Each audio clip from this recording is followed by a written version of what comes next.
Entonces, si a ustedes les parece bien, damos inicio en este momento al informe económico mensual Hugo Facio Rigazzi.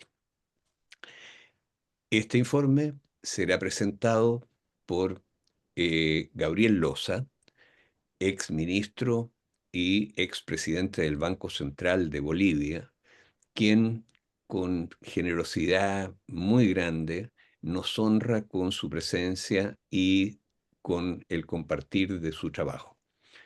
Están también presentes ya tres de los panelistas regulares de Senda, digamos, Mario Villanueva, Álvaro Gallegos, Andrés Solimano, y que van a comentar este informe de Gabriel.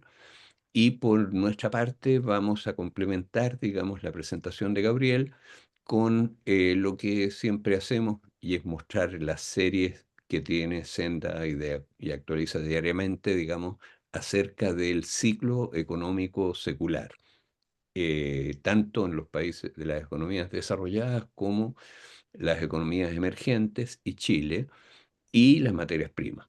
Y particularmente vamos a detenernos en esta ocasión en analizar los precios del cobre y del oro. Entonces, dándoles la bienvenida, está con nosotros también Cecilia Cole, la viuda de Hugo Facio. Ella nos dijo que se iba a tener que retirar en algún momento, pero también le damos nuestro cariño y saludo y por supuesto, digamos, si ella, eh, digamos, alcanza a intervenir, encantadísimo de escucharla. Entonces, bienvenidos al informe económico mensual del mes de agosto del año 2025 de Senda, que lleva por título, en honor a nuestro director y fundador, Hugo Facio Rigazzi. Entonces tiene la palabra Gabriel Loza y muchas gracias por su presentación. Gracias, Manuel. Eh, agradecido de volver a Senda, a estos foros. Por supuesto, nos falta alguien, pero estamos en el tema. Un gusto los panelistas y también a Fernando Villagrán, porque con la nueva mirada he estado sacando varios artículos sobre el tema de Trump. Entonces lo invité para que vea este temita que nos preocupa, por supuesto, América Latina y a nivel mundial, pero que es importante analizarlo sistemáticamente. Ahora va a ser una breve presentación, pero me gustaría compartir por favor, el PowerPoint, porque mis presentaciones son, Adelante, por favor. a ver, que me digas cómo estamos. Estamos muy bien. Si inicias la presentación va a quedar, me parece, a pantalla completa. Ahí estamos. El- Perfecto. en este tema, quisiera un poco enfocar cómo, cómo haría Hugo una presentación de los indicadores. Yo lo estoy ubicando más bien desde el tema de, de la política comercial de Trump y en general de su política económica y con un anuncio de la Casa Blanca que tiene una activa secretaria de prensa sobre los 200 días, los logros que en el tema estamos analizando, como son el incremento de los ingresos fiscales por las recaudaciones arancelarias. Se estima que entre el 2026 al 2035 serían 2.3 billones las recaudaciones, un poco menos del déficit también estimado de 3.2 billones en términos españoles, ¿no? De millones de millones. A junio, por ejemplo, un superávit fiscal y récord de la recaudación arancelaria. Son logros que se han hecho en esta gestión. La disminución del déficit comercial de bienes, separando del de servicios. Por trimestre, por ejemplo, que es donde aplicaron el arancel recíproco, hay una disminución entre abril y junio con relación al año pasado de un 10%, mes a mes 14% de disminución del déficit, aunque en el periodo enero-junio ya acumulado hay un incremento del déficit comercial, o sea, de enero a junio de este año. Con China llama la atención, no debería llamar la atención, pero que el déficit comercial de bienes con China en el mes de junio se desplomó un 58% y en todo el semestre un 12%. Bueno, hay varios indicadores, pero el tema es que en lo macro acompaña este éxito de su política fiscal y comercial de Trump con el crecimiento del PIB en el segundo trimestre del 3%, la tasa de desempleo que provocó el despido de la Oficina de Estadísticas Laborales de 4,1 de junio, subió 4,2 en julio y disminuyeron las contrataciones mensuales, o sea, están bastante desaceleradas. La tasa de inflación interanual que salió esta mañana, 2,7, con una subyacente de 3,1 a julio. Y este que es el que sigue el FED, pero que tiene un rezago a junio, es del índice de precios de gastos del consumidor de 2,8 y subyacente 2,9. Bueno, brevemente, gráficamente podemos enfatizar estos puntos. La recaudación mensual, el éxito en el mes. Junio, el salto de los 26,6 billones norteamericanos, miles de millones. Tenemos, pero un déficit en lo que es la gestión fiscal. 9 meses que va a terminar recién en lo que va en el año a septiembre, octubre, que es el año fiscal de octubre, en este dato a junio del 2025. El déficit que es relevante, pero la recaudación aduanera alcanzó récord de 108.000 millones, el doble de las recaudaciones del año anterior. Los ingresos aumentaron un 7% y los desembolsos un 6%. Entonces, hay una situación fiscal de déficit fuerte en Estados Unidos, pero hay indicadores de aumento de los ingresos. La balanza comercial. En esta es la balanza mensual solo de bienes en millones de dólares. Y aquí están los indicadores que nos va mostrando las importaciones, por ejemplo, desde enero del 2023, su crecimiento a marzo y de ahí la declinación. Las exportaciones siguen siendo las mismas. Por ende, la balanza comercial, que tenía su agudización hasta marzo, que estaba aumentando la balanza, el déficit de balanza comercial, después tiene una disminución del déficit. Este es el indicador relevante en la gestión de Trump.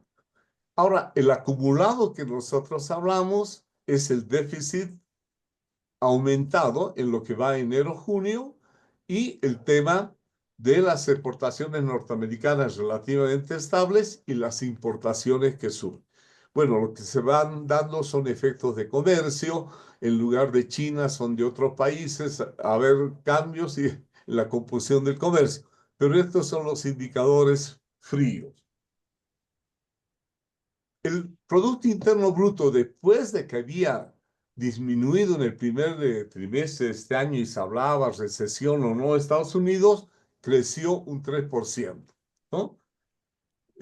Con respecto al trimestre precedente.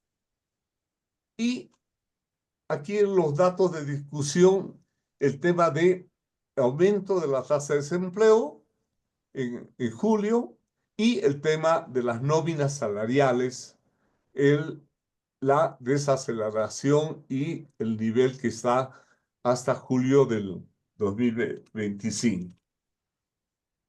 El tema de la inflación es que, ¿cómo se lo ve que si el dato de inflación ha sido bueno o ha sido malo? Lo que pasa es que si se toma el tema a julio, hay un aumento de 0,2%. Y en esto se ve cómo está la tasa de inflación general, que ha mantenido su nivel, pero sí la tasa que llamamos subyacente, que excluye los bienes perecibles, alimentos y combustibles, que tiene este crecimiento. Desde mayo se observa esta tendencia creciente. Entonces, la preocupación es qué es lo que pasa si está lográndose el objetivo del sistema federal, del Banco Central de Estados Unidos, de reducir al 2%, por ejemplo, la tasa de inflación. Y este es el indicador que va a salir rezagado a julio, a fines de agosto, que es del índice de precios de los productos, de los gastos del consumidor. Entonces, este se mantiene en los niveles que no han disminuido. Por lo tanto, la tasa de inflación no baja al 2%. Eso es lo real. Y esto lo que saca la Casa Blanca hoy día es que el informe del índice de precios reveló que la inflación superó las expectativas del mercado una vez más y se mantiene estable, lo que subraya el compromiso de Trump de reducir los costos de las familias y empresas estadounidenses. Los datos siguen demostrando que los panican están equivocados. Los aranceles del presidente Trump están recaudando miles de millones de dólares. El optimismo de las pequeñas empresas está en su punto más alto en 5 meses y los salarios reales están aumentando. Bueno, indicador de salario, los salarios reales de los estadounidenses han subido 1,3% con respecto al año pasado y han aumentado cada mes desde que el presidente Trump asumió el cargo. Esta es la propaganda de la Casa Blanca, que lo mostramos entre comillas. La tasa de interés del Fed, que fue motivo de discusión y amenazas de destitución a su presidente, ha mostrado un nivel relativamente plano, en torno al 4,5% desde fines del año pasado, y eso fue la preocupación de cuándo iba a bajar o no la tasa del Fed. El tema es de que el seguimiento que se hace es que si juntamos la tasa del Fed, que es esta, en negritos, cómo es su comportamiento y los distintos indicadores que se toman de inflación en Estados Unidos, las subyacentes y las generales, nos muestran esta tendencia, que hay una declinación, desaceleración, pero hasta ahí, o sea, llega un punto en que todavía no parece alcanzable la meta de 2% que sigue el Banco Central.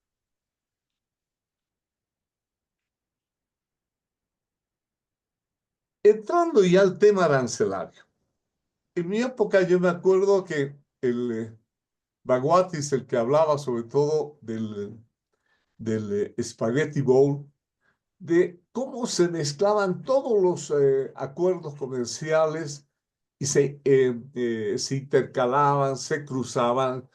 Y esto es solamente un ejemplo de lo que eran los certificados, las normas de origen. Aquí está Chile, por ejemplo, con sus normas de origen con distintos países. Esto es por el 2010, este ejemplo, este cuadrito.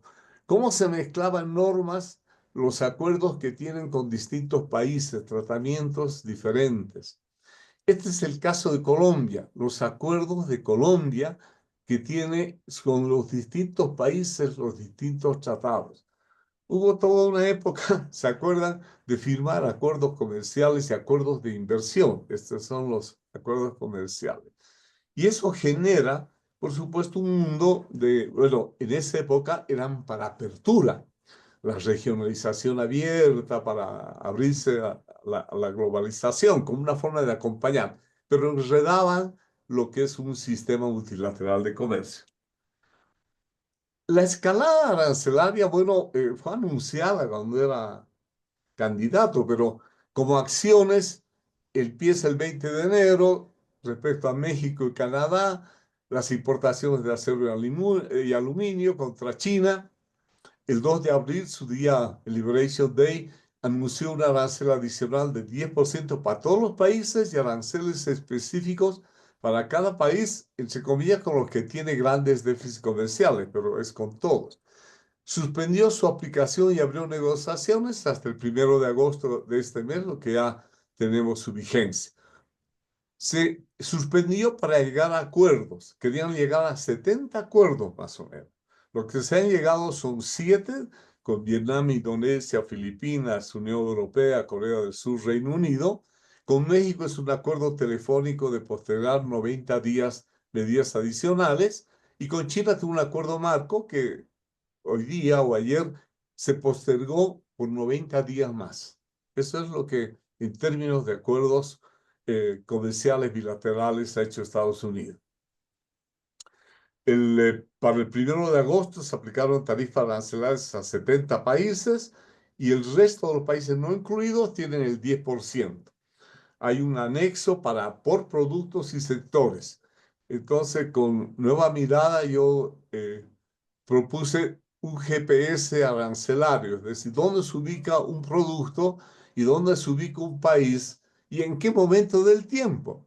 Y cuál va a ser la amenaza, es decir, lo que va a venir después. Lo cierto es que calcular más o menos un promedio de la tasa arancelaria efectiva en función de las importaciones se hace un ejercicio engorroso. Los cálculos, según la fuente, señalan cómo ha ido con las amenazas, con los niveles que se iban a aplicar esta tasa, que está a 18%, otros calculan 14 o 15%, pero es una de las tasas más altas de protección efectiva de tasa arancelaria efectiva desde 1934, cuando Estados Unidos hizo una ruptura a nivel comercial, subió sus tasas arancelarias, que además contribuyeron a la Gran Depresión de los años 30. Bueno, para la Casa Blanca, esto es textual, promesa hecha, promesa cumplida. Ya en septiembre del 24 hablaba de si China o cualquier país nos hace pagar un arancel, les haremos pagar un arancel recíproco. Ya desde entonces no había que asustarse tanto de las amenazas de Trump, porque anunció que ese tipo de política. Y promesa cumplida, lo que señala la Casa Blanca, acuerdos comerciales históricos que cubren más de la mitad del PIB mundial, bueno, sumando los PIB, los ingresos arancelarios de 150.000 millones de dólares, cumpliendo su promesa de liberar al país de décadas de política comercial fallida y anti-estadounidense.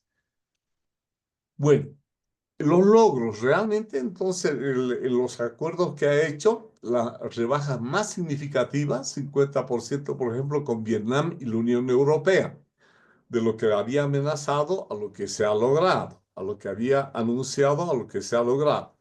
Con Filipinas es un 1%, no sé para qué hicieron tanto acuerdo, y sí con el Reino Unido el mismo nivel del 10% y un acuerdo también más amplio. El mayor logro ha sido con la Unión Europea, Vietnam, Japón y Corea del Sur, que sumados representan más de un tercio del déficit comercial. El tema es que con China, México y Canadá representan casi el 50% del déficit comercial.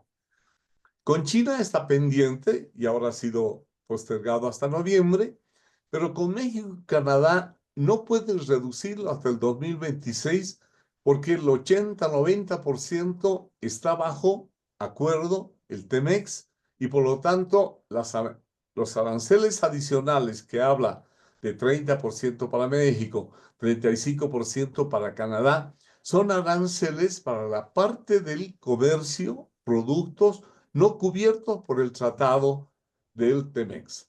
Por lo tanto, es a una proporción menor del comercio los niveles arancelarios que ha amenazado o ha planteado ponerlo 25% a México y a Canadá del 30%. Sin acuerdo están Suiza e India, que son un 7% del déficit y son afectados con aranceles del 39 y 50% por la India. Entonces, los países que están en el anexo 1 están sujetos a arancel específico, los no incluidos están con un arancel del 10%, entiendo, en el caso de Chile. Bueno, el tema es que el arancel como asignador de recursos que nos pusieron en los libros de texto de economía van a tener que cambiarse. El arancel ya tiene multiuso, es decir, en función discrecional, la situación, el carácter, las relaciones que se pueda tener.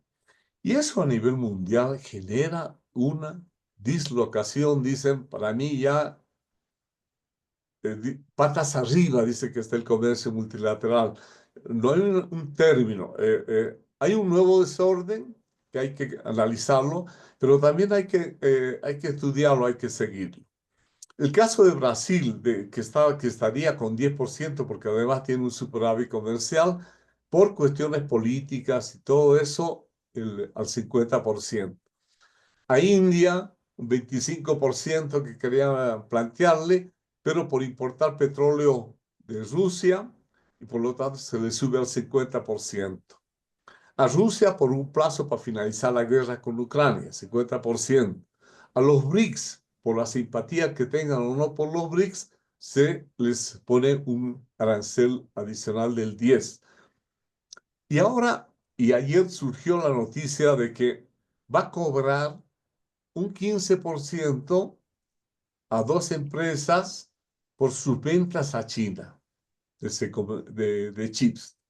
Entonces, aquí ya no es el arancel de importación solo, es una política comercial recaudadora, pero ahora por el lado de las exportaciones, ¿no? Porque el arancel recauda las importaciones, que se va. Ahora no, va a ser recaudadora, como en los viejos tiempos, de aplicar impuestos de importación para determinadas empresas, para determinadas situaciones. Entonces, este es realmente un cambio en lo que antes entendíamos por política comercial. Y hay un nuevo tipo de acuerdos comerciales. Antes eran los clásicos acuerdos de comercio y aparte eran acuerdos de inversión, los tratados que se hacían. Pero ahora, por ejemplo, si hasta ahora no se han visto publicados oficiales los acuerdos, por lo menos lo que yo he hecho seguimiento, y lo que sí hay, lo que se ha mencionado, lo que se han dicho en la prensa, en los medios, todo eso. Con lo que se ha mencionado, los acuerdos arribados, por ejemplo, con Reino Unido, Japón, Indonesia, Unión Europea, su ámbito es muy amplio. No solo es arancel, que había que lograr rebaja, sino aranceles, inclusive cotas de importación a sectores específicos, donde ahora entran ahí el tema de acuerdos sectoriales como el automotor, más acuerdos forzosos de inversión extranjera, donde a los países y empresas se les obliga a determinados montos de inversión en un plazo determinado. Yo no sé cómo es eso, a qué normas están sujetas, cómo se va a hacer el seguimiento, cómo es ese proceso para cada acuerdo, qué pasa si no cumple un desembolso o una primera inversión en un año, se aplica el arancel, se vuelve. Bueno, es un tema interesante de ahora en los acuerdos de inversión. El acuerdo con la Unión Europea, por ejemplo, dejó muchas preguntas abiertas. Se esperaba un acuerdo para hacer con la Unión Europea tremendo bloque comercial, sectores exentos, inclusive tasas arancelarias para vinos. La orden ejecutiva de Trump habló de 15% para los mayores productos de la Unión Europea. No mencionó en esa orden a automóviles, por ejemplo, piezas de automóviles y otros productos. Va a ser un problema de transparencia y de incógnita, además, conocer bien estos acuerdos. En el caso de México, le amenazó a México aplicar, pero ahora están con conversaciones sobre seguridad más allá solo del fentanilo. Al principio del fentanilo, el tema de seguridad para los bienes que no entran en el TEMEC. Entonces, habla ahora Trump que un acuerdo de seguridad sería un paso previo a un acuerdo comercial. Entonces, estamos superponiendo acuerdos de inversión, acuerdos comerciales, cuotas, restricciones, montos y además entra el tema de seguridad. Y esto está en la propia declaración cuando Trump modificó las tasas de los aranceles recíprocos. Y Trump lo dijo textualmente. Hay algunos socios que han acordado, están a punto de acordar compromisos comerciales de seguridad significativos con los Estados Unidos, lo que indica sinceras intenciones de remediar permanentemente las barreras comerciales que han contribuido a la emergencia nacional declarada en su orden ejecutiva. Y aquí está la palabra, y de alinearse con los Estados Unidos en asuntos económicos y de seguridad nacional. Otros que son socios comerciales, a pesar de haber participado en negociaciones, han ofrecido términos que a mi juicio abordan insuficientemente los desequilibrios, no abordan suficientemente los desequilibrios en nuestra relación comercial o no se han alineado suficientemente con los Estados Unidos en asuntos económicos y de seguridad nacional. Eso lo dice el propio presidente de Estados Unidos, ¿no es la crítica que uno puede ver? También hay algunos socios comerciales que no han entablado negociaciones con los Estados Unidos ni han tomado las medidas adecuadas para alinearse suficientemente por cuestiones económicas y de seguridad nacional. Esta es la fuente para se quiere concursar. Y aquí viene el tema de aranceles por producto y sectores. Aquí está el tema del cobre, autos y partes. Esto es aparte. Esto está sujeto a la Ley de Expansión Comercial de 1962. Los aranceles recíprocos están con la Ley de Emergencia y Seguridad Nacional, que está en cuestionamiento. En un juzgado se han hecho una demanda, está en esto. Esta es ya la aplicación que se hace por daños o perjuicios a la producción nacional, como era antes los daños. Pero ahora todo es un problema de la seguridad nacional. Y aquí están aranceles que uno son por producto más exentos para México y Canadá, por ejemplo, el potasio, el de energía, el acero, el cobre y las amenazas, que son las que han anunciado, que son investigaciones que ya se están realizando. Hay más de 200 investigaciones que está realizando Estados Unidos, la Oficina Comercial, para aplicar amenaza, o sea, causa o daño o perjuicio para farmacéuticos, películas, bueno, lo de Rusia ya lo vimos, aviones y partes, camiones pesados, minerales críticos, maderas, semiconductores, chip. Por lo tanto, el tema no ha terminado el 1 de agosto, aranceles recíprocos y unos acuerdos. Lo que uno suponía que iba a ser un arancel más o menos uniforme y acuerdos comerciales. No está terminado, está más bien profundizado el tema. Hay una ruptura del orden económico comercial multilateral. Lo clásico eran aranceles uniformes, está un arancel casi escalonado, porque aparte de 8 niveles arancelarios, hay más niveles por puntitos que baja a determinados aranceles de países. Con excepciones, dispersión arancelaria, que era un criterio que los aranceles no debían ser muy dispersos, prácticas comerciales antes de la creación del GATT, 1949, no estamos hablando de los meses solo. Aranceles por producto y sectoriales, por presiones de grupos de poder, por lobby. Ha hecho Bloomberg un análisis que cada reunión con un ejecutivo de una empresa, de un sector, obtiene después resultados terminado el lobby que se va haciendo. O sea, directo y abierto, ¿no? El tema es acuerdos comerciales que son acuerdos económicos administrados, no son de libre comercio ni inversión en la época dorada y son además acuerdos de seguridad que yo entiendo, no están sujetas a la OMC. ¿A quién estará el que tiene que llegar a estos acuerdos de seguridad? El caso de las 12 empresas, de la monetización de la política comercial. Me gustó esta palabra que lo utilizan en Bloomberg, en la que las empresas estadounidenses deben pagar al gobierno de Estados Unidos para obtener permiso para exportar. Así de frente. Entonces, no estamos en el punto de inflexión, sino una nueva etapa que trata de establecer la primacía de una potencia comercial, financiera y nuclear con la venia o sumisión de Europa, de la Unión Europea, la complicidad de Rusia hasta el momento y la mirada indescifrable de China, que uno no sabe cómo va a reaccionar posteriormente. Volviendo a Hadi Bhagwati, del Spaghetti Bowl, era para ridiculizar la multiplicidad de acuerdos comerciales.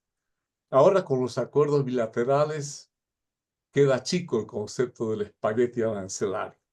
No solo abarcan comercio, inversiones, el arancel de 10%, aranceles específicos, aranceles por producto, aranceles por sectores que han formado, entre comillas, un régimen comercial puesto patas arriba. Comillas, nadie más puede comerciar, pero si nos paga directamente, tendrá entonces capacidad de comerciar. Eso lo dice Bloomberg, no lo dice ninguna organización tercermundista izquierdista. Bueno, ah, hasta luego, libre comercio. Bienvenido al comercio administrado. Quiero agradecer a Hugo por sus enseñanzas, a su grata acogida, a los panelistas y asistentes por su tiempo y paciencia. Muchas gracias. Somos nosotros quienes tenemos que agradecer a Gabriel Loza, uno de los economistas más importantes de América Latina, ex ministro y ex presidente del Banco Central de Bolivia en el gobierno anterior y panelista de Senda desde hace ya algunos años. Muchas Gracias. gracias, Gabriel, por esta magnífica, como siempre, presentación de estas variables tan relevantes en la economía internacional. Tenemos ya presentes acá, digamos, a varios de nuestros panelistas. Está Mario Villanueva, está Andrés Solimano, está Álvaro Gallegos y también, digamos, varios otros que están presentes, varias otras personas que están presentes. Ahora, en el informe económico mensual, Senda aporta como una perspectiva adicional y complementaria al informe del expositor principal, la evolución de lo que se ha venido a denominar el ciclo económico secular o de Kondratiev, digamos, en fin. Y vamos a presentar muy brevemente la situación que se da en ese ciclo secular y le damos la palabra después, digamos, a Andrés Solimano, a Mario Villanueva y a Álvaro Gallego para que cierre este debate acerca de el informe económico mensual Hugo Facio Rigasi. Yo me voy a permitir compartir pantalla para mostrarles, digamos, la evolución de este ciclo y le doy la palabra a nuestros queridos panelistas.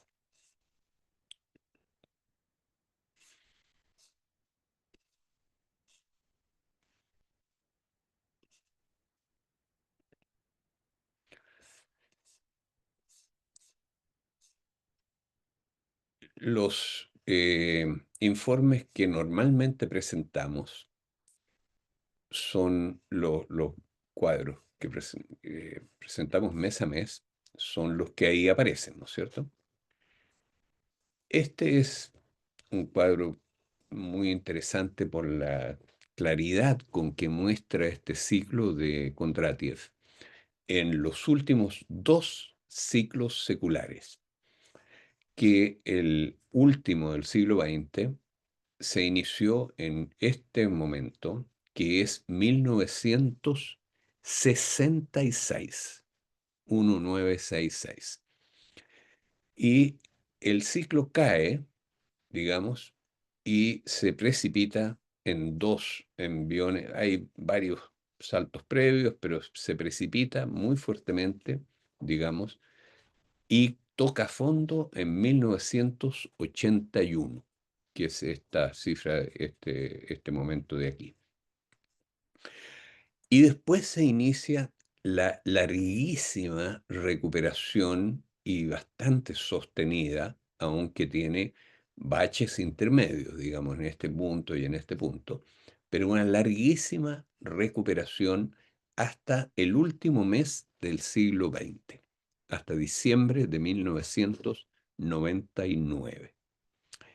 Y después se inicia el nuevo ciclo secular, que es el que estamos en este momento viviendo, que en dos enviones sucesivos, a partir del 2000 justamente, en la crisis.com que se llamó, y después a partir del 2007 hasta el 2011, digamos que cae esto muy, muy fuertemente, el ciclo secular.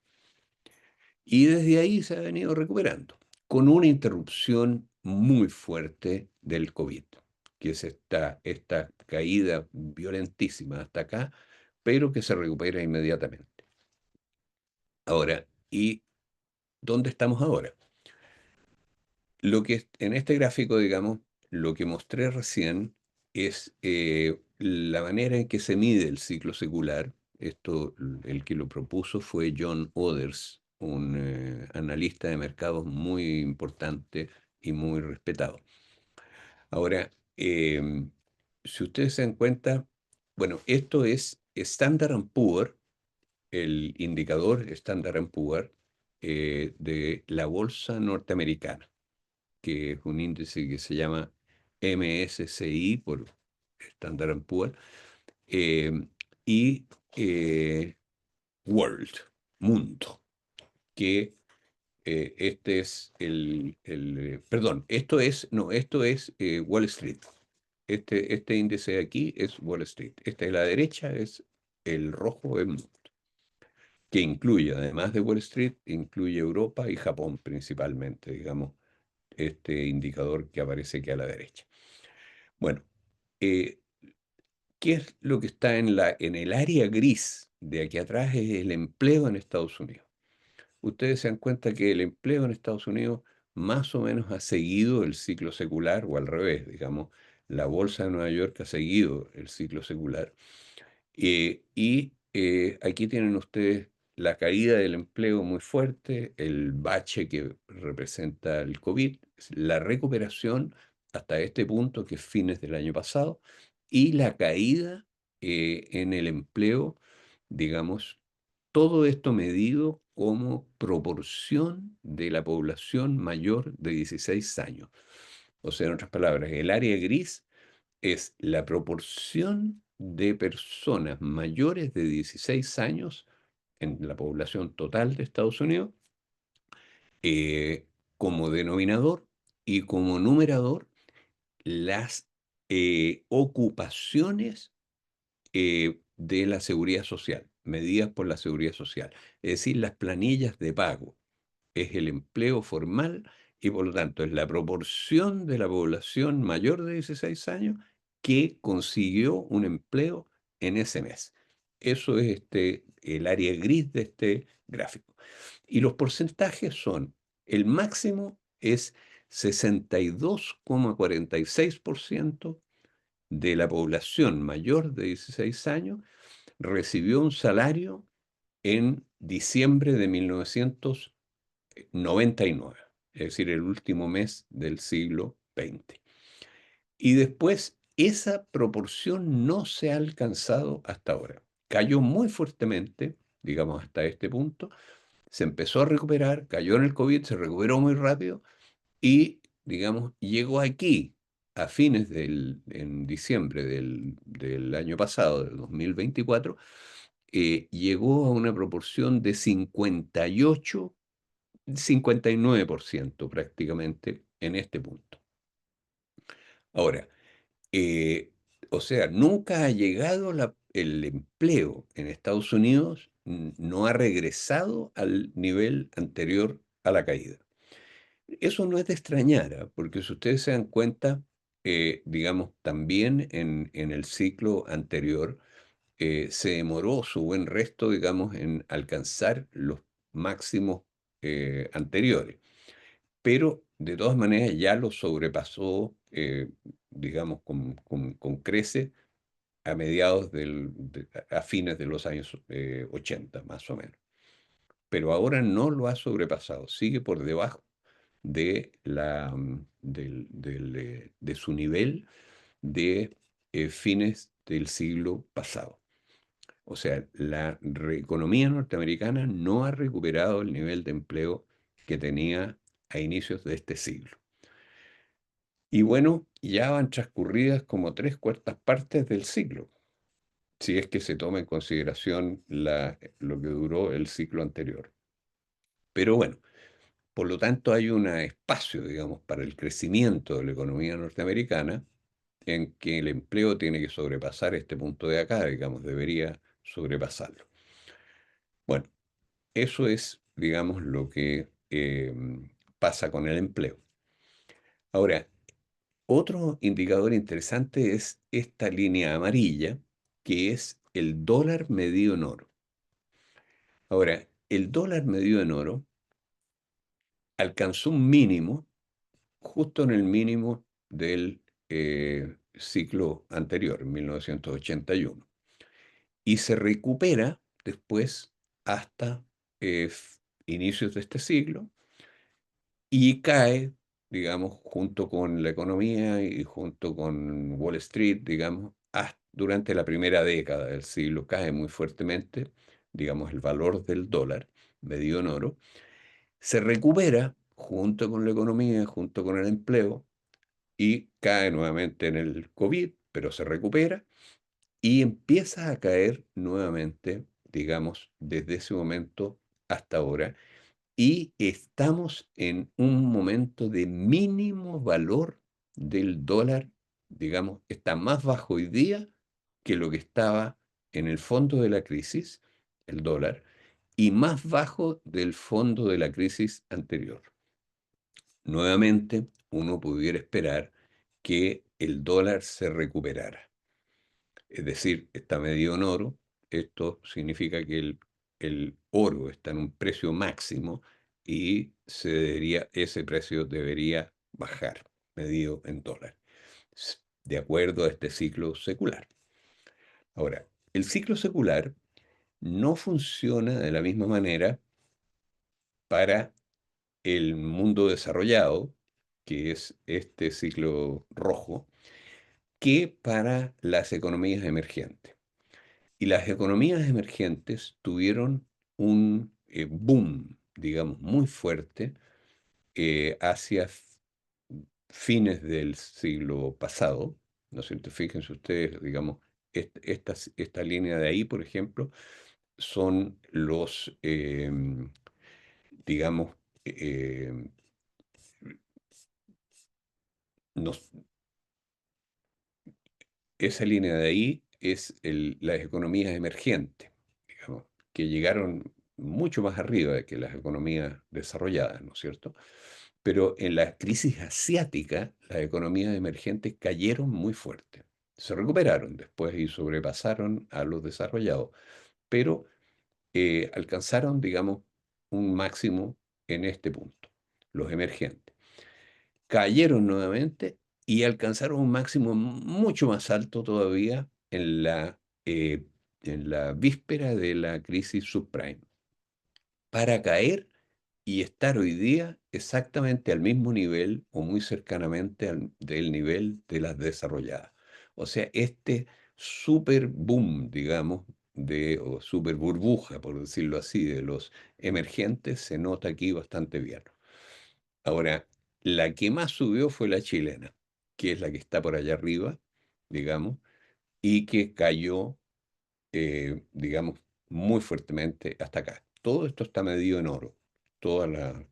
Y también tenemos la cuota AFP, que está invertida, digamos, en bolsas emergentes y desarrolladas, y que si ustedes se dan cuenta, la cuota AFP ha rendido, medida en oro, exactamente lo mismo que, digamos, las bolsas del conjunto de los países desarrollados, que incluye Wall Street. Es decir, estuvo por encima un buen tiempo, digamos, se defendió mejor de la caída de la crisis porque estaba invertida en países emergentes, y la mitad por lo menos, y después cayó muy fuertemente y ahora está, digamos, al mismo nivel que los países desarrollados. Ahora, en todo caso, no es muy halagüeño porque si ustedes se dan cuenta, el nivel que está medida en oro, la cuota de FP, más o menos es parecida a la que tenía en 1990. O sea, así medida en oro, no ha ganado nada, digamos, desde esta fecha que era 1990. Esa es la verdad de las cosas. Ahora, tampoco han ganado mucho, digamos, las bolsas en las cuales está invertida, medidas en oro.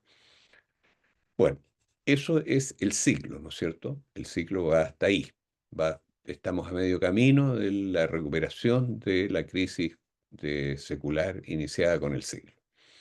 Ahora, vamos a ver si esto sigue la misma trayectoria de los ciclos anteriores, pero bueno, hay que acordarse que estos son movimientos muy pesados, porque detrás de esto, ¿no es cierto?, hay cientos de millones de productores en todo el mundo, cientos de millones de productores en todo el mundo y miles de millones de trabajadores en todo el mundo que son los que están agregando valor, ¿no es cierto?, a cosas que se venden en el mercado.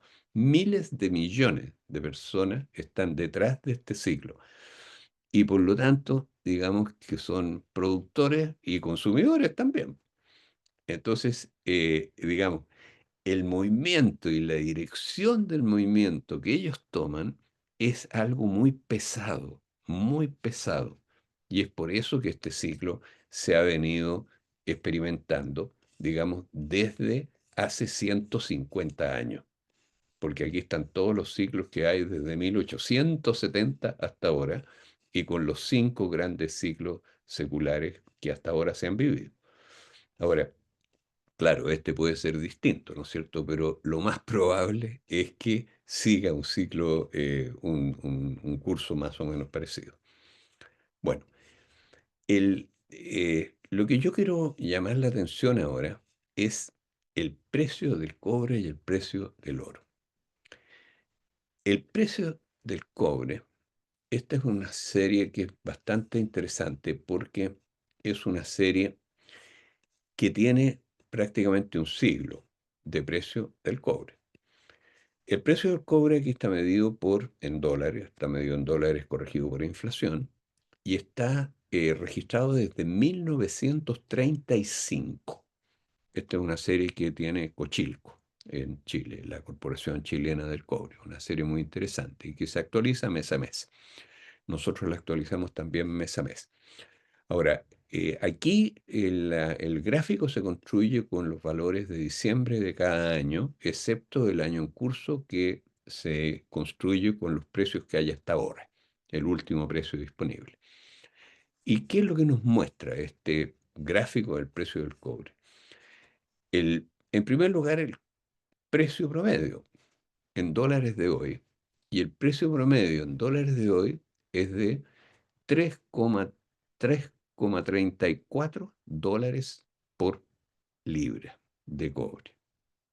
Eso es el precio, digamos, promedio de prácticamente un siglo. Ahora, nosotros tenemos otro gráfico en el cual vemos la tendencia del precio y coincide con el promedio. O sea, en otras palabras, no se aprecia un momento, o sea, un incremento secular de precio, ni tampoco una caída secular de precio, que era lo que debería, digamos, esperarse, porque todos los productos, ¿no es cierto?, van bajando de precio a medida que hay un aumento de la productividad del trabajo, ¿no es cierto? Bueno, en el caso del cobre, eso no está.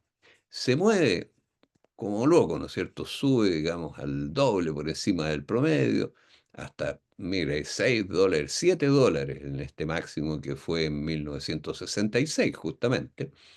Llegó el cobre a $7, 6,87 dólares por libra.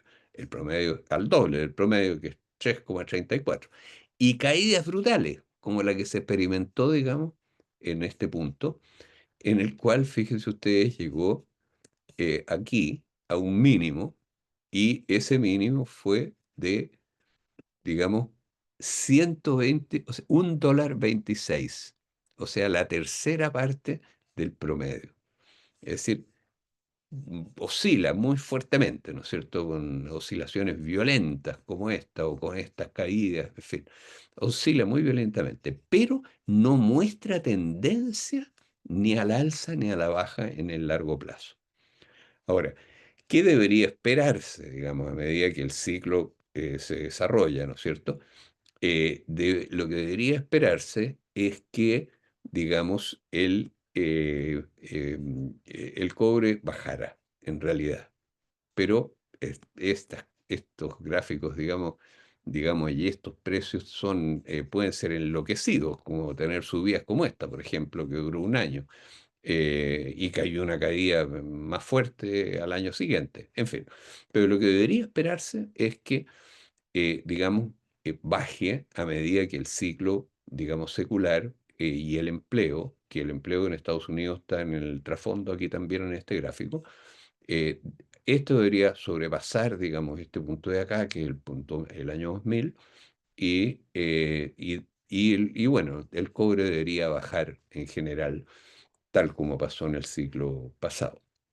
Esto tiene mucho que ver con el dólar. Ahora, eh, bueno, si uno hace este mismo gráfico como proporción de este índice, el índice del MSCI World, eh, y divide uno por el otro, si supone que este línea roja, digamos, es este de aquí, que es el MSCI World, ya repito, son las bolsas de Estados Unidos, Europa y Japón. Si divide las demás bolsas y el precio del cobre y del oro por las demás, por ese índice, esto es uno, ¿no es cierto? Y se mantiene en uno porque es el denominador. Pero fíjense ustedes cómo oscilan estos indicadores. De partida, veamos qué pasa con este índice, por ejemplo, que son las economías emergentes, divididas por las desarrolladas. Fíjense ustedes que las economías emergentes se disparan por encima de las desarrolladas y llegan a un máximo por encima de las desarrolladas. ¿En qué momento? En esta cruz. ¿Y qué fecha es esa? Enero de 2012. O sea, es cuando toca fondo el ciclo de las economías desarrolladas, es la diferencia máxima con las emergentes. O sea, el ciclo emergente, ¿y cuándo empieza a subir el ciclo emergente? Cuando empieza a bajar el ciclo desarrollado. Ahora, y viene bajando desde que, digamos, se está recuperando en todo este tramo, se está recuperando las economías desarrolladas, y en proporción a ellas, ¿no es cierto?, las emergentes vienen hacia abajo. Y, como veíamos antes, hoy día están cruzando de nuevo las desarrolladas, es decir, están al mismo nivel que las desarrolladas, pero después de haberse disparado por encima de ellas. Ahora, la que más se ha disparado es la bolsa chilena. Fíjense ustedes, el salto feroz que dio, digamos, hasta el 97. Aquí la crisis asiática la hizo caer muy fuerte, pero después se recuperó hasta acá arriba, hasta 9 veces por encima de las desarrolladas. ¿Y en qué punto? Justamente en 2011. Es decir, eh, cuando, a fines de la primera década de este siglo, es decir, cuando tocaba fondo en este punto.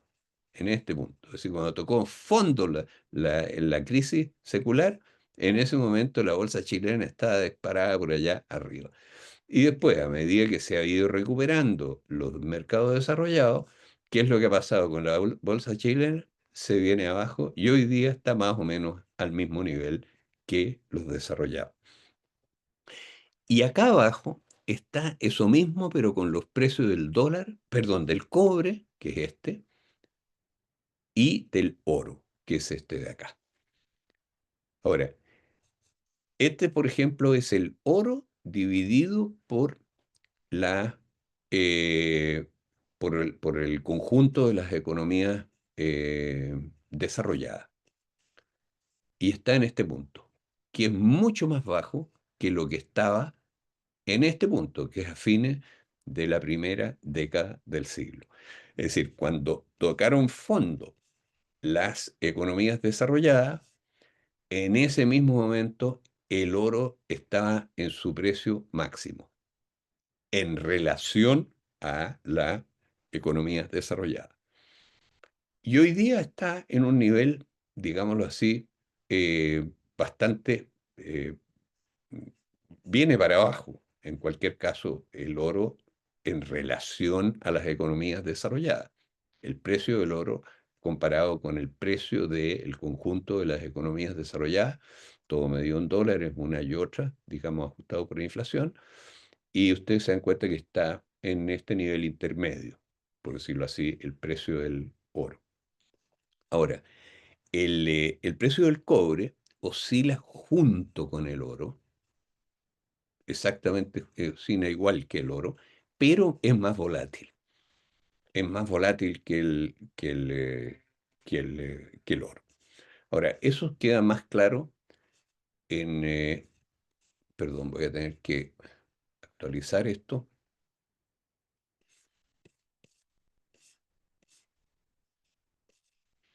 Eso queda más claro en este gráfico.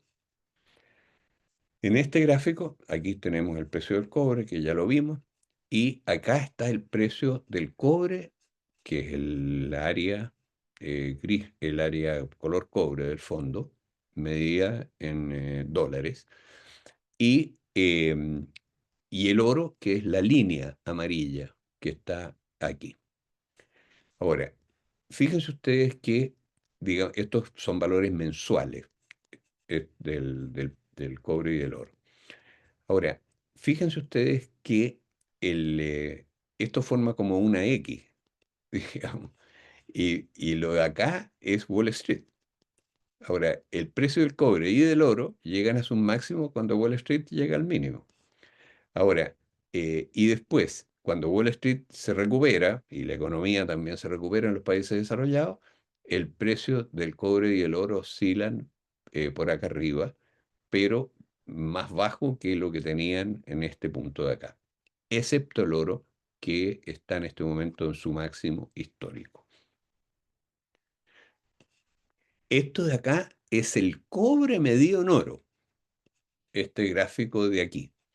Y si ustedes se dan cuenta, el cobre medido en oro está en su mínimo histórico. Está más bajo que lo que estaba en 1981 en el fondo del ciclo anterior. Bueno, eso es lo que les queríamos mostrar como complemento de todo esto. Em, y ahora le damos la palabra, digamos, a Mario Villanueva. Les propongo en primer lugar para que comentemos estos datos que hemos entregado, digamos, Gabriel Loza y Senda. Querido Gracias, Mario. Manuel, pero prefiero que sea Andrés y Álvaro, digamos, que son economistas más especialistas en los temas económicos. Yo soy un asistente social entrometido entre economistas. Así que prefiero que estén ellos primero y después yo entregaré más adelante algunas opiniones breves sobre la temática. Adelante. Entonces, entonces te damos a ti el cierre, porque Bueno, yo también quiero, puede ser. Yo quiero decir que la presencia de Mario nosotros la valoramos mucho porque Mario es uno de los principales dirigentes sindicales del país. Entonces, la mirada de él es extremadamente interesante sobre todos estos temas que estamos viendo porque la ve por el otro lado, digamos. Entonces, le damos la palabra, digamos, Andrés, si quieres, intervienes tú primero o Álvaro, como prefieren ustedes. Yo me tengo que retirar, Manuel, a las 8. Interviene tú, si Álvaro le parece bien. Pero si quiere, Cierras parte tú. Álvaro, no, no como quiera. No, interviene tú y Álvaro, tú cierras, si te parece bien. Bueno, eh, a ver, yo creo que Gabriel ha hecho una presentación importante de mostrar eh, la situación de el cambio de forma de hacer política comercial en Estados Unidos con la administración Trump respecto a lo que fue eh, la, la crítica al proteccionismo que hubo antes y que impulsó la globalización, ¿no es cierto? Eh, Esa crítica era de que no se debían usar aranceles discriminatorios, que no debía haber una multiplicidad de impuestos al comercio por productos, por sector de actividad económica, por países de origen. Es decir, que el mundo debía ir a un régimen, como lo dicen en inglés, rules-based, basado en reglas, ¿no es cierto? Esa era la crítica eh, que hubo, por ejemplo, de Ann Kruger, Bhagwati y otros expertos en la teoría del comercio internacional, a los regímenes de comercio que prevalecieron en parte, porque también había una caricatura de eso en la década de los 70 hasta los 70 80, ¿no es cierto? Eh, en que después hubo una tendencia a moverse más hacia reglas parejas relativamente uniformes, no totalmente, porque siempre hubo proteccionismo a la entrada de productos agrícolas del mundo en desarrollo, a los principales mercados norteamericanos, europeos, eh, pero se hacía ver el costo de asignación de recursos y costo de bienestar de un sistema con múltiples restricciones al comercio. Ahora, con Trump se va exactamente a una situación más aguda que la de la crítica que hubo en esa década, digamos, 70 o antes, 60 70 80 en parte, porque las tarifas, como lo documentaba Gabriel, pueden ser, los criterios pueden ser eh, el caso Bolsonaro en Brasil, que a India compra mucho petróleo a Rusia, eh, que Europa no cumple con una cuota con la OTAN, o sea, puede ser cualquier cosa que a ojos de Trump no le guste y usan instrumentos arancelarios para forzar cambios en los países. Bueno, obviamente que Sí. es muy difícil tener un sistema de comercio internacional global, multilateral, si la principal potencia del mundo se toma todas las libertades y define su política arancelaria en esos términos. Entonces, se afecta obviamente la globalización y la única cosa que salva un poco es que ya Estados Unidos no es tan importante como comprador de productos del resto del mundo como lo fue 30 40 años atrás. El porcentaje ahora será 15 20% y antes era un porcentaje superior. Y Trump actúa como si fuera un comprador absolutamente determinante. Ese ya es una contradicción de la política que ha seguido. Bueno, Paul Krugman hizo unos cálculos que también creo que el Budget Lab, pero no estoy tan seguro, análisis, que también se basa Gabriel, que podría haber una pérdida de mediano o largo plazo de 0,4% del PIB con esta estructura arancelaria que está imponiendo Trump. Los cálculos son tentativos porque los números están cambiando todo el tiempo porque las tarifas están cambiando. Dice el costo de producto no es tan alto, pero existe y es muy serio. Y es a considerarlo seriamente. También él enfatiza, y se enfatiza en general, el efecto incertidumbre, porque Trump en el fondo lo que quiere es desarrollar la industria manufacturera norteamericana. Pero si la industria manufacturera norteamericana, por ejemplo, productora de automóviles, ve que los impuestos a las partes, piezas, son un valor eh, un mes, después cambia a otro, difícil tomar decisiones de inversión con esa incertidumbre. Entonces hay un efecto incertidumbre, aparte del efecto de asignación de recursos, de ineficiencia de la asignación de recursos, producto de políticas tarifarias discriminatorias. Ese es un punto bien importante.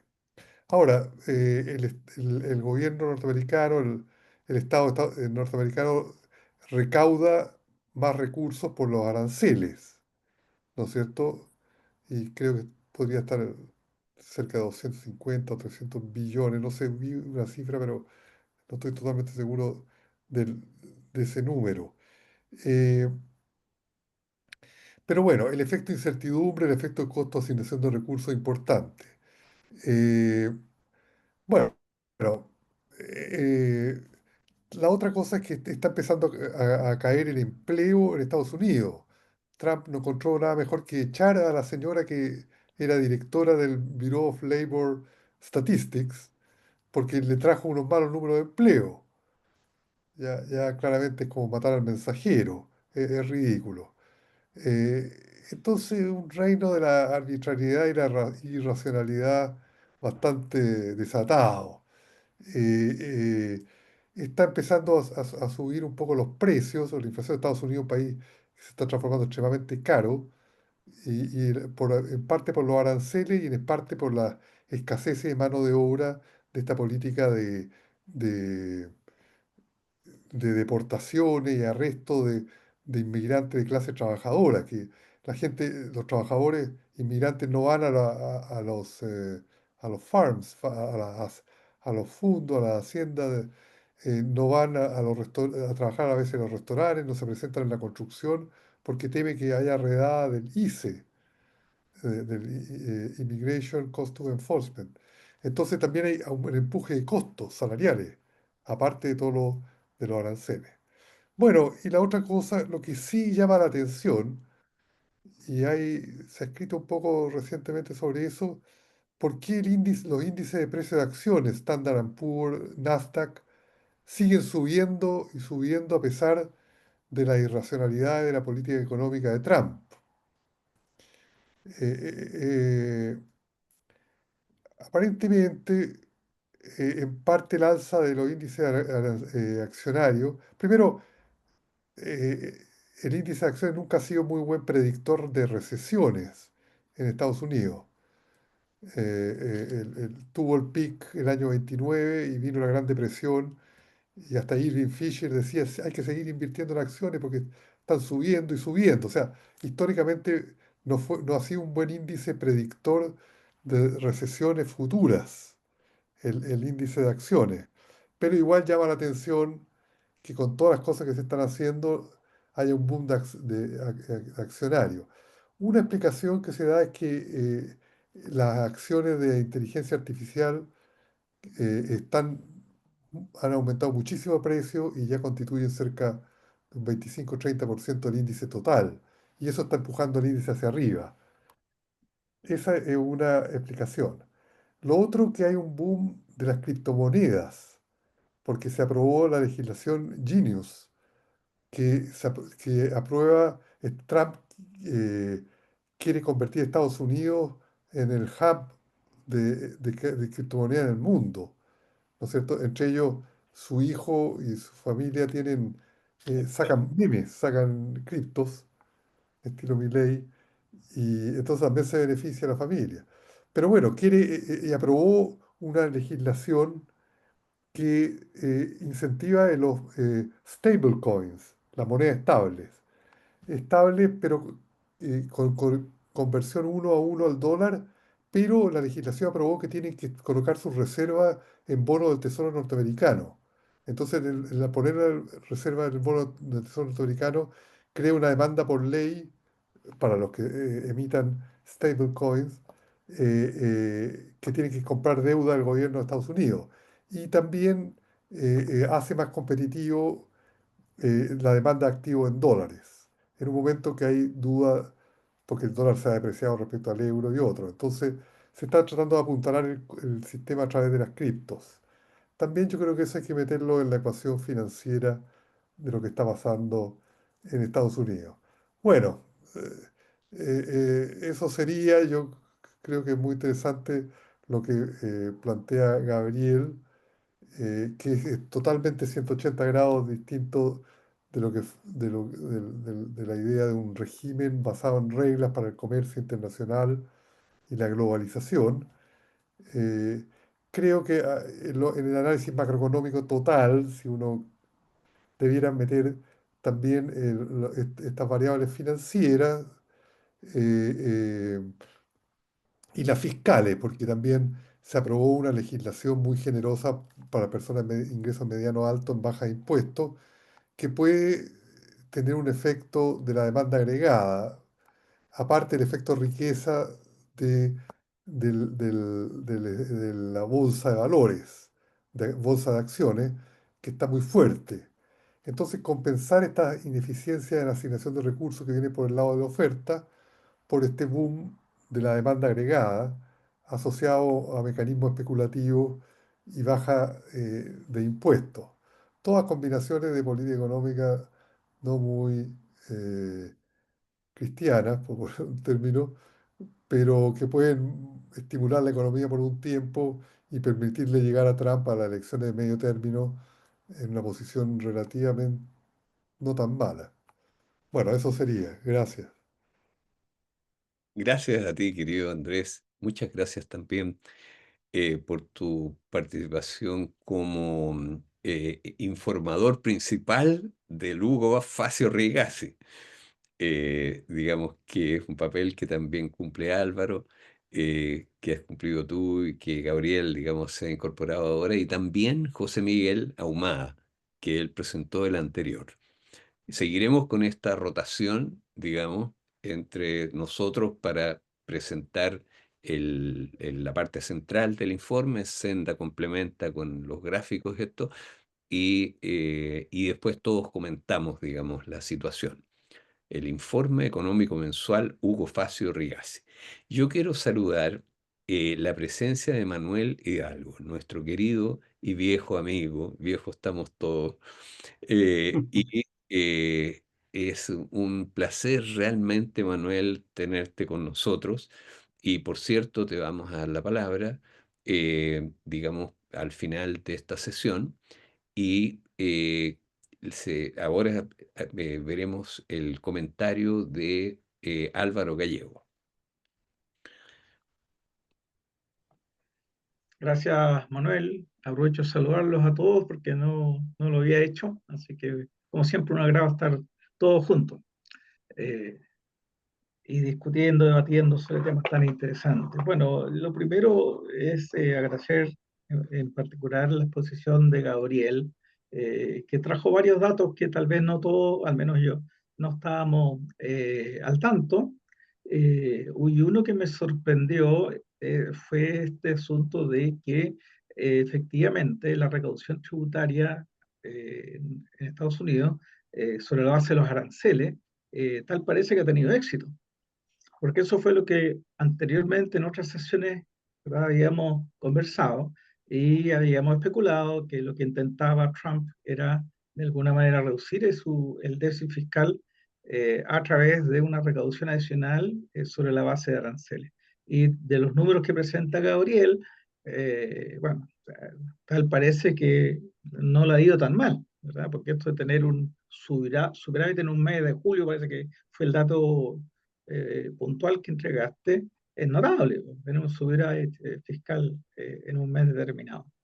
Ahora, este bowl de espagueti, este potpourri, ¿no es cierto?, de reglas para el comercio internacional, me parece a mí que es una consecuencia perseguida deliberadamente por Trump, porque él aparentemente, esto ya pasamos a una especulación, ¿no es cierto? Parece que estaba claro que las reglas de libre comercio y de igualdad en el acceso a los mercados, etcétera, era apropiado quizás en un momento, estamos hablando de los años 60 en adelante y sobre todo eh, con la caída de la Unión Soviética en los 90, en que estaban de alguna manera los norteamericanos llenos de entusiasmo y orgullo,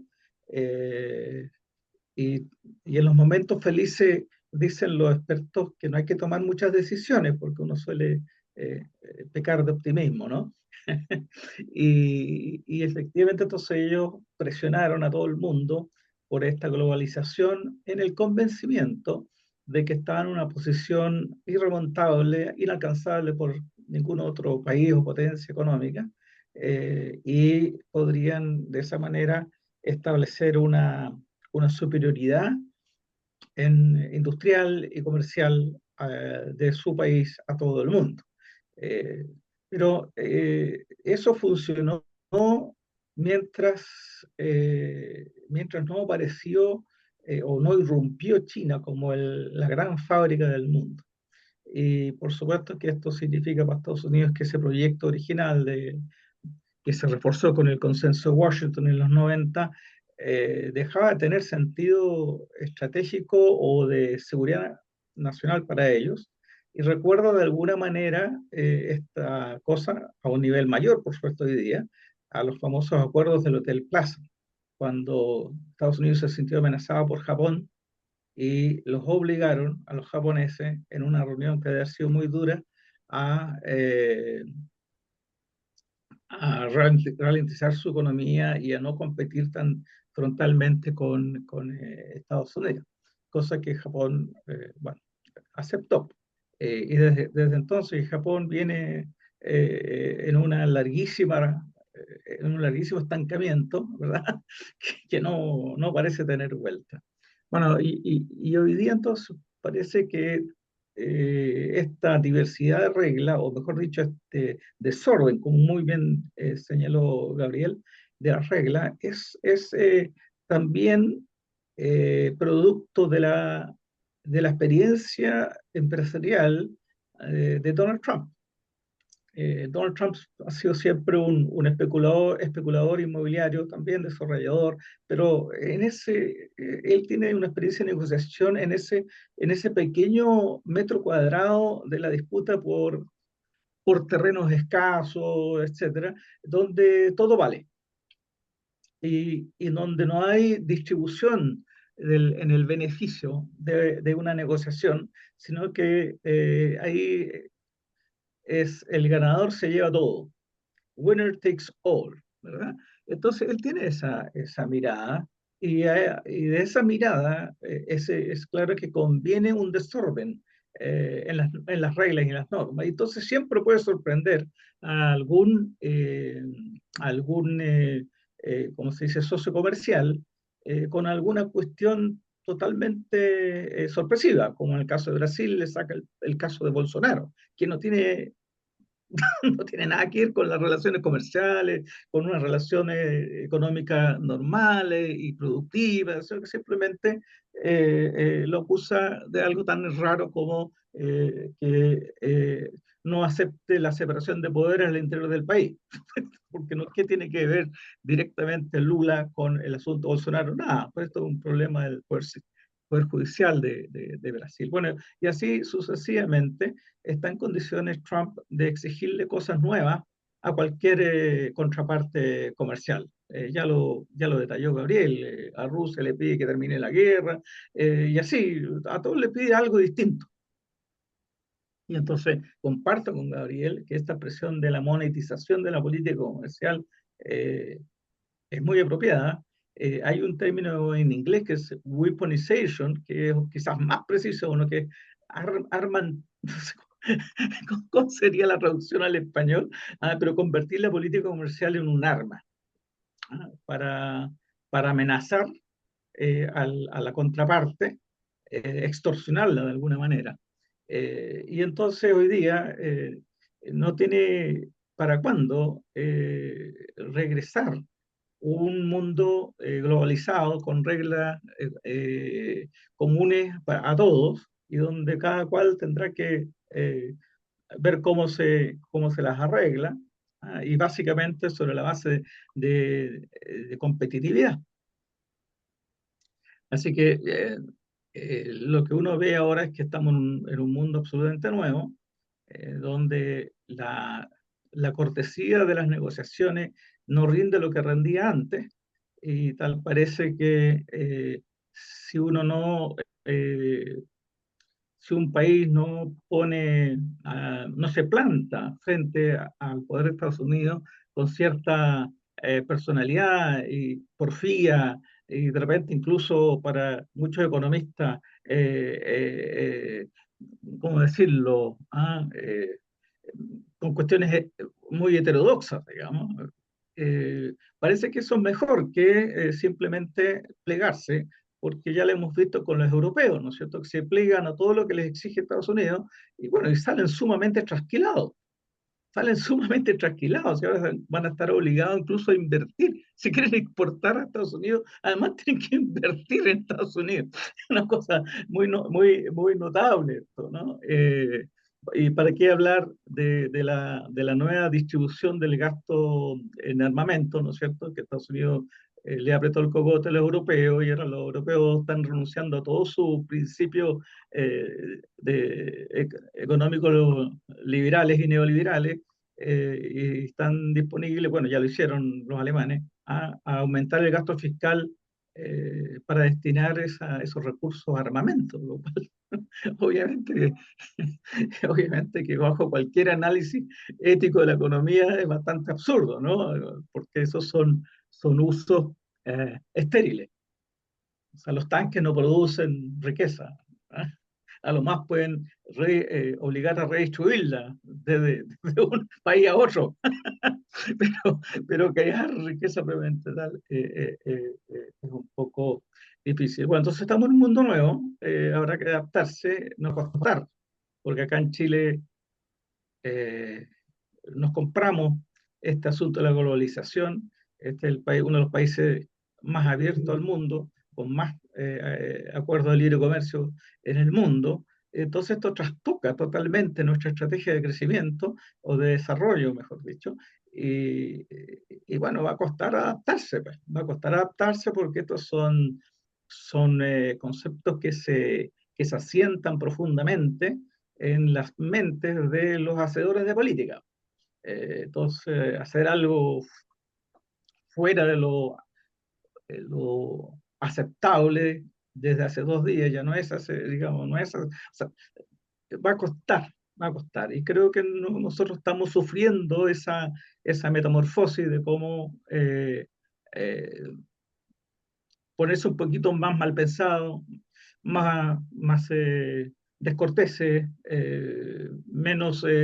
con menor reciprocidad respecto a nuestra contraparte, pero parece que ese va a ser el mundo que se nos viene.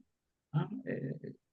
Y bueno, yo coincido entonces con que esto va a generar mayores costos para la economía, con ese, no tengo los antecedentes, pero esa estimación que hay de un efecto en el PIB mundial de reducción por este desorden, me parece que es absolutamente razonable esperar una cosa así, porque lo que ocurre en los sustantivos es que van a aumentar los costos de transacción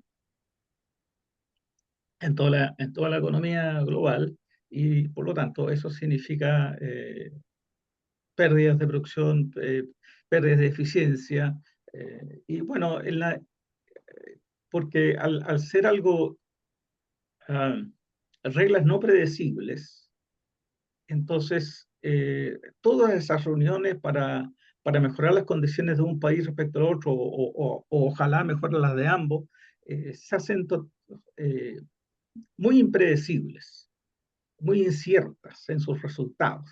Y eso básicamente significa un mayor costo de transacción porque las partes cada una de las partes para defenderse, es evidente que van a cobrar primas de riesgo, por así decirlo, ¿no? En las negociaciones que van a encarecer tanto los bienes y servicios, o sea, los bienes como los servicios que se intercambien en adelante. Bueno, entonces una situación compleja, y que en el caso chileno también lo estamos viendo. Si me permites cambiar un poquito el tópico, estimado Manuel, eh,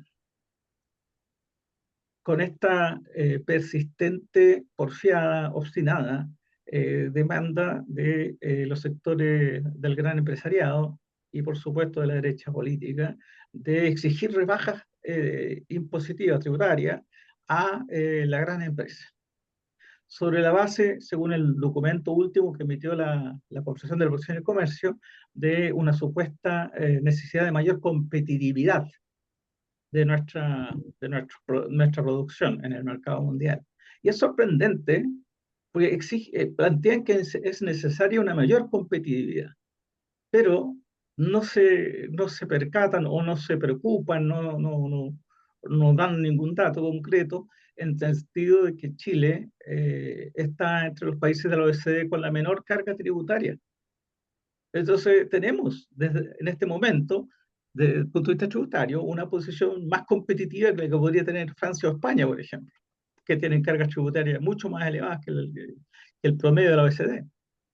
Y es más, la carga tributaria chilena, en un 50% aproximadamente, está explicada por el IVA, que no es un impuesto de cargo de los productores, del gran empresariado, es un impuesto de cargo de los consumidores, ¿verdad?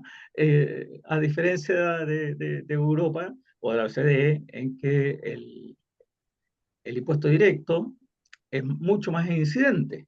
En el caso nuestro, el 50% es el indirecto. Y allá debe ser 2/3 el directo. Es decir, los grandes empresarios o y empleadores en Chile tienen una carga tributaria inferior a la de sus competidores, al menos los de la OCDE y probablemente en el resto del mundo. Es más, desde que se instaló el sistema de capitalización individual en dictadura, los empleadores estuvieron exentos de aportar a la seguridad social. Llevamos décadas con un empresariado que no se pone con ningún peso a la seguridad social, con la excepción del seguro de invalidez y sobrevivencia, cosa que es totalmente opuesta o contraria a la situación de los empresarios europeos o de cualquier país que compita con el nuestro, que tienen que contribuir a la seguridad social. Entonces, los empresarios chilenos llevan 40 o más años disfrutando de esta exención y todavía dicen, no, es que necesitamos menores cargas para poder competir. Es francamente cansador y hay que decírselos.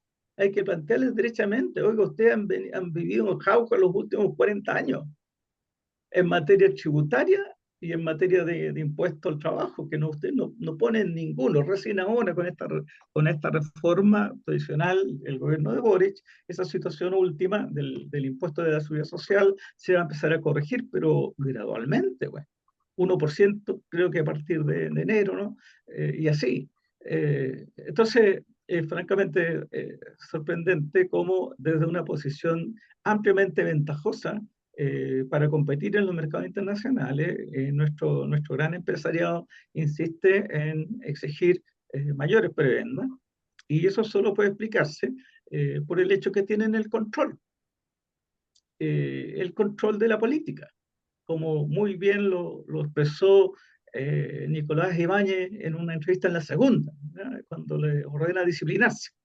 y si no se disciplinan, bueno, pues no hay plata. Yo no sé en qué país un empresario puede decir eso sin sonrojarse y que nadie lo tape a improperio, ¿no? Una cuestión demasiado ruda, muy ruda, ¿no? Estas cosas funcionan más o menos igual, quizás, pero se hacen con cierta cortesía, con buenas maneras. Bueno, y la reacción obviamente rápida fue la de incorporar a Juan Sutil al comando de Evelyn Matei. Eh, bueno, y en el caso de la campaña de Cast, su principal economista es Jorge Quiroz, que ha sido siempre un actor en todos los casos de colusión, siempre prestando argumentos y elaborando informes en favor de las empresas que llevan adelante esas conductas reprochables de la colusión, tanto las farmacias, los pollos, y yo no sé cuáles se ha perdido, pero ha estado siempre firme junto a aquellos que se llenan la boca con el libre mercado, ¿verdad? Y la ley de la oferta y de demanda, pero no atrevían un instante, presionados por su propia codicia, para extraer lo más que puedan de excedente del consumidor sobre la base de su poder de mercado, ¿verdad? Y su capacidad de coordinarse con otros competidores para lograr mayores márgenes. Bueno, este es el mundo en que estamos en Chile. Esperemos que las cosas vayan cambiando.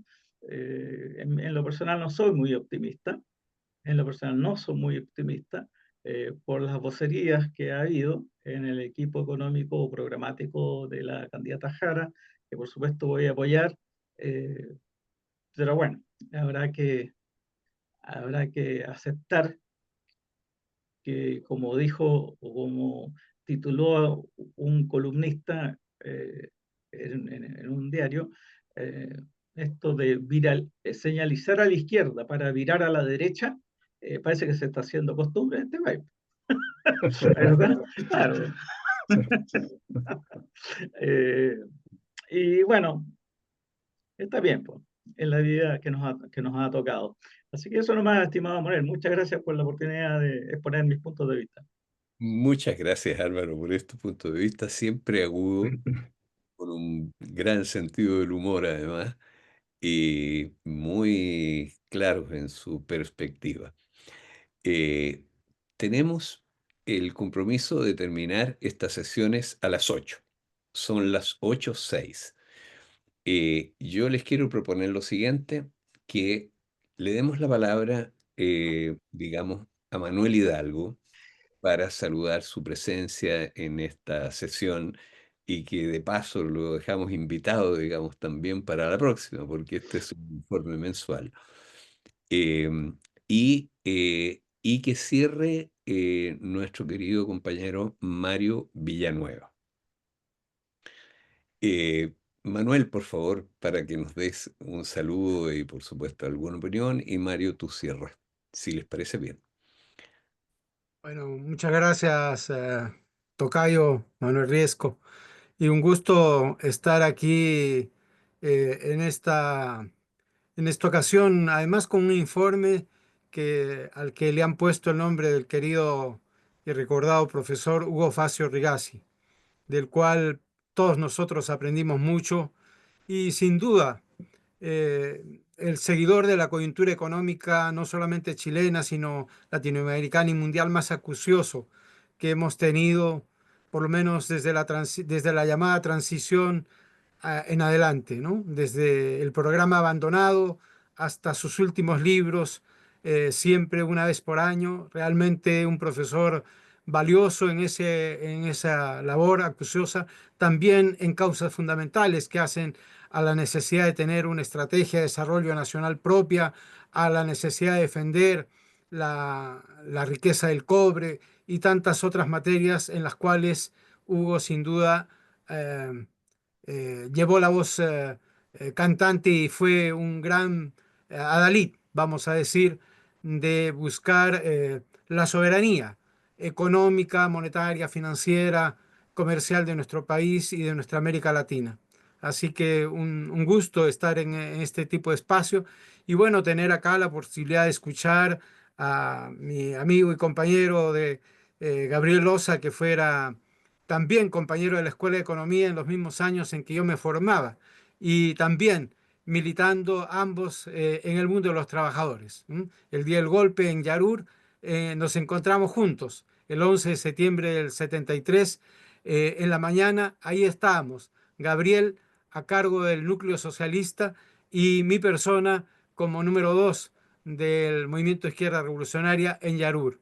Ese día fue el último que nos vimos, hasta después de muchos años volverlo a encontrar aquí, luego de que él ha asumido tantas responsabilidades importantes en el gobierno de Bolivia y nuevamente aportando ahora como su pensamiento desde un punto de vista académico.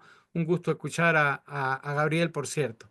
Y bueno, están los compañeros eh, Andrés Solimano, Álvaro Gallegos y mi amigo también Mario Villanueva, importante dirigente sindical en la lucha por las AFP, por cierto, un agrado. Eh, en otra oportunidad, pues tendremos oportunidad de brindar algunas otras opiniones. Solamente recomendar, sí, una mirada geopolítica y geoeconómica para encuadrar esto, porque la verdad es que el mundo en que vivimos, la economía es solamente una dimensión que hoy día incluso está subordinada, obviamente, a esquemas de poder, a una lucha por el poder mundial muy aguda y ciertamente esas lógicas de poder informan la lucha de clases al interior de las propias fracciones del bloque del poder en el mundo anglosajón y su confrontación, por cierto, con China y con este bloque de países emergentes que se han ido conformando en torno al llamado BRICS, encabezado por China. Sin duda, eso es muy importante para poder analizar también el escenario no solamente comercial, sino que financiero que atraviesan nuestros países, países que carecen de soberanía y países que están hoy día fuerte y permanentemente chantajeados en sus anhelos de cambio, porque nuestros países no pueden romper con estos modelos mientras carecen de soberanía y de una dimensión, vamos a decir, económica y política capaz de poder hacer frente al chantaje. País que quiera romper con el modelo neoliberal, con nuestra inserción subordinada y dependiente en las redes del capital financiero y capital comercial internacional del capitalismo, pues se ve frente al chantaje de los llamados inversionistas internacionales que fácilmente provocan ataques especulativos, fugas de capital, alza, desestabilización de nuestros equilibrios macroeconómicos como mecanismo para disuadir de cualquier intento de cambio estructural de nuestras economías. Y esto ya lo hemos vivido. Lo vivimos en tiempos de Salvador Allende, lo han vivido después permanentemente Bolivia, lo vivió por supuesto Venezuela y lo está viviendo Venezuela y Cuba muy dolorosamente. Y ciertamente cualquier intento de cambio aquí nos tiene frente a esa situación. Sin, en mi opinión, sin una integración económica, política, económica, social y cultural de nuestra América Latina, pues va a ser muy difícil que podamos enfrentar este escenario en que vivimos, tremendamente agudo, muy complejo para adelante. Se nos viene una recesión mundial que ya está en curso, según la UNTAD. Yo claramente creo que eso va así. Hay una alta impredecibilidad, hay una alta incertidumbre, por cierto, política. El comercio mundial está cayendo, las inversiones mundiales están cayendo, los dice la UNTAD en sus últimos informes. Así que estamos en un escenario muy complejo. Y entre medio de eso, obviamente, fortalecer la unidad de los sectores populares para poder enfrentar esto, fortalecer los lazos de unidad con los pueblos, con los países de América Latina, ojalá desde abajo, resulta fundamental. Eso muy brevemente. Muchas gracias, Manuel, por esta invitación y a Senda por hacer parte de este espacio. Y mi saludo a todos los compañeros aquí presentes. Un abrazo muy grande y muchas gracias por tu intervención y también por el camino de avance en esto que lo hemos visto, tiene una extraordinariamente amplia audiencia en nuestro país, porque cuando hablamos de las reformas necesarias en Chile, esta de la inserción internacional es una de las principales, ¿no es cierto? Bueno, ¿y quién nos vino a hacer la propuesta de avanzar a paso de gigante en la integración latinoamericana?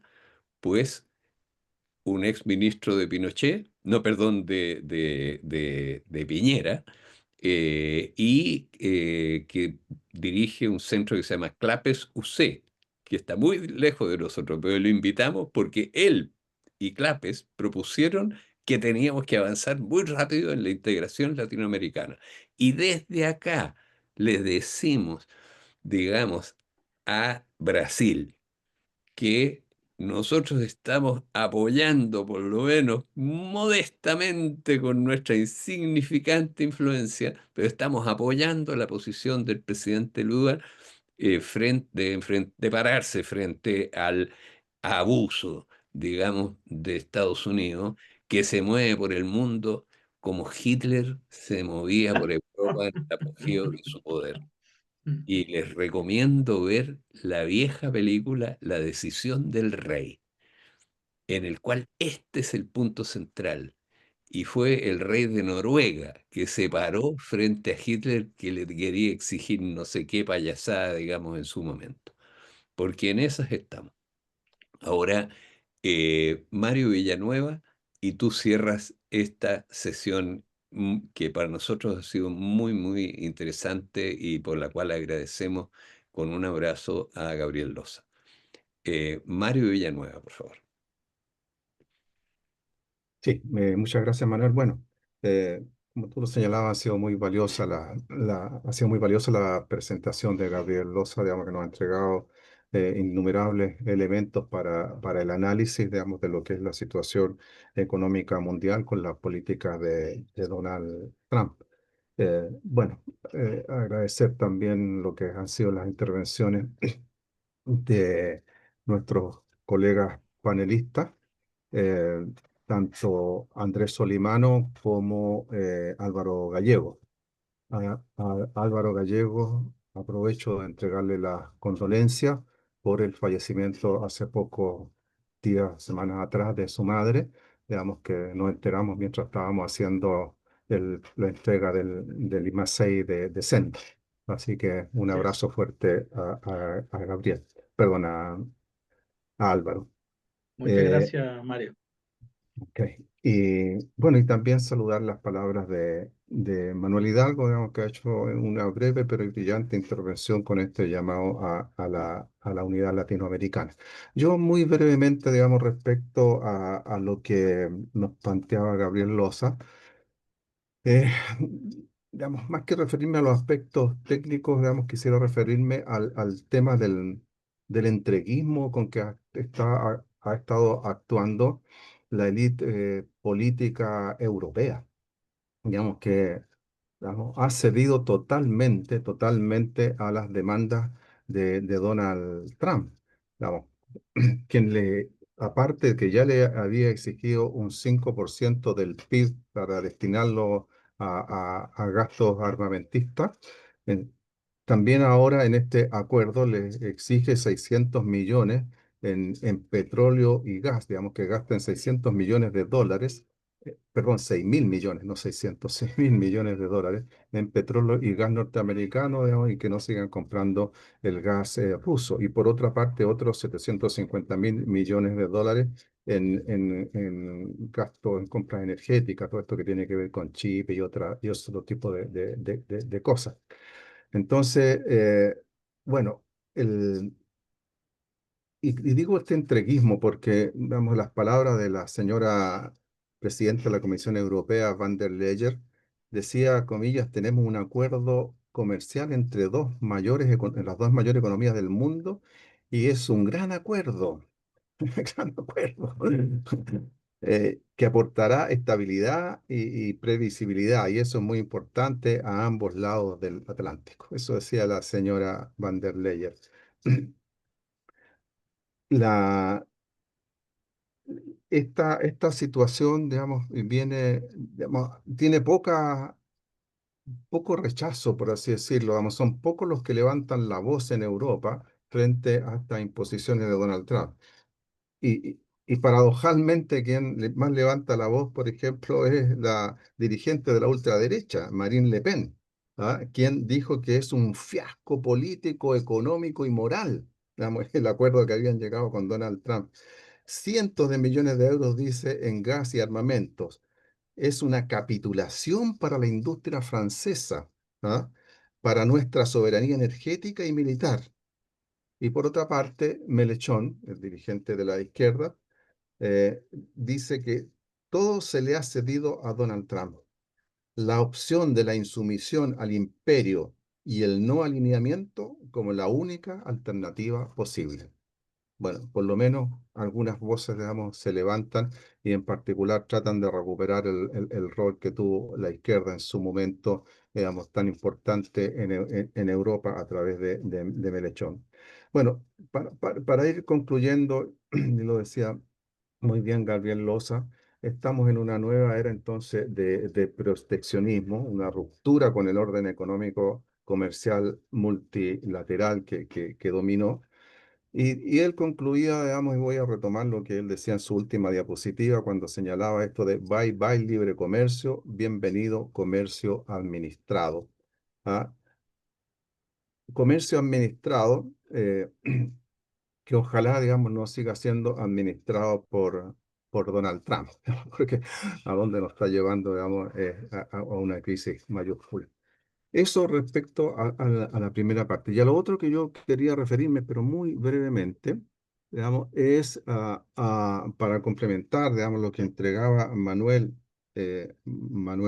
Riesco en su presentación, es, digamos, dejar, digamos, establecido en esta conversación de hoy, digamos, otro dato que apareció ayer, digamos, que es la información respecto, entregada por el INE respecto a los ingresos en nuestro país, ¿no? Y que, digamos, viene a complementar una información que había aparecido a raíz de la muerte de los 6 mineros en el Teniente, donde aparece, digamos, que estos mineros, digamos, ganaban menos de 1.200.000 pesos cada uno, mientras, digamos, los altos ejecutivos, unos sueldos estratosféricos. El presidente ejecutivo de Codelco gana 850 millones de pesos anuales, que son 70 millones de pesos mensuales. El gerente general del Teniente, Andrés Musi, que acaba de dejar el cargo ayer, 60 millones de pesos mensuales, y lleva 6 años en el cargo, digamos, qué cantidad de dinero juntó. La vicepresidenta de Gestión de Personas, Mari Carmen Llanos, 47 millones de pesos mensuales, ¿ah? Y en la gran minería, los trabajadores del subcontrato, ¿ah? Ganan entre 650.000 y 1,5 millones de pesos. En Codelco, el 70% de los trabajadores son subcontratistas, digamos, siendo la principal empresa productora de cobre de nuestro país, digamos que debería tener mayor estabilidad en el empleo para los trabajadores. Bueno, ya esto se suma, entonces, lo que yo señalaba. No olvidemos que el sueldo mínimo en Chile está en 529.000 pesos, ¿ah? Pero la encuesta, el informe del INE, en base a la encuesta de empleo, señaló que el promedio de los sueldos de las personas ocupadas está en 897.000 pesos mensuales. Y 7 de cada 10, digamos, personas, que el 68,3%, reciben ingresos menores o igual a ese monto.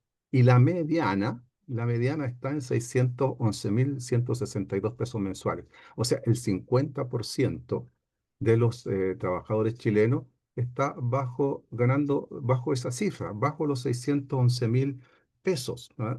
Entonces, bueno, y si uno quiere seguir haciendo comparaciones, solo un par de cifras más nomás. Eh, lo- en los bancos, por ejemplo, la utilidad del Banco de Chile el año pasado fueron 1.100 millones de dólares, ¿ah? Y el gerente general de ese banco, del Chile, gana, por los datos que estuve, entre 1,5 y 2,5 millones de dólares al año. ¿Ah? Mensualmente son, vamos, tratando de promediar ahí, 150 millones de pesos mensuales, que son 245 veces más que el 50% de los trabajadores que gana menos de esos 611.000 pesos que mencionamos anteriormente. Y digamos, tengo los datos del otro banco, pero no voy a extenderme sobre eso. Digamos, quería darles el dato de Sokimich, ¿verdad? Sokimich, digamos que ganó 5.000 millones de dólares el año pasado. Digamos, el sueldo de su CEO, su gerente general, está también en torno a los 1.350 y 2.700 millones de pesos al año. Mensualmente, entonces, también una cifra enorme, digamos, y que son 166 millones mensuales, que son 315 veces más que el sueldo mínimo. Entonces, son datos que, digamos, es necesario tener en cuenta y considerar cuando estamos conversando sobre los problemas de la economía y sobre todo sobre el gran problema de la desigualdad en nuestro país. ¿Ah? Yo creo que uno de los problemas principales, digamos, que tiene que ser abordado, digamos, sobre todo cuando estamos en una confrontación electoral, elección de nuevo presidente de la República, y, digamos, lo que la derecha nos plantea es, digamos, seguir obteniendo más utilidades a costa de los trabajadores. ¿Ah? Hoy día escuchaba, digamos, el foro este que hubo de los candidatos, y la candidata Matei planteaba reducir el gasto en 8.000 millones en los 4 años. Kast planteaba reducirlo en 6.000 millones en el próximo año y medio después de resultar electo, si es que resulta electo, y ambos plantean bajar los impuestos corporativos.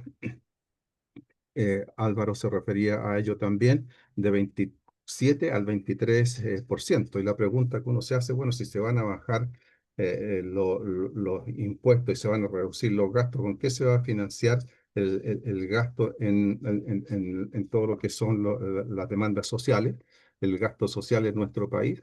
Vamos, hay algunos informes que señalan que respecto a lo que es la PGU, digamos, a corto plazo, digamos, no habrían recursos para financiar esa PGU.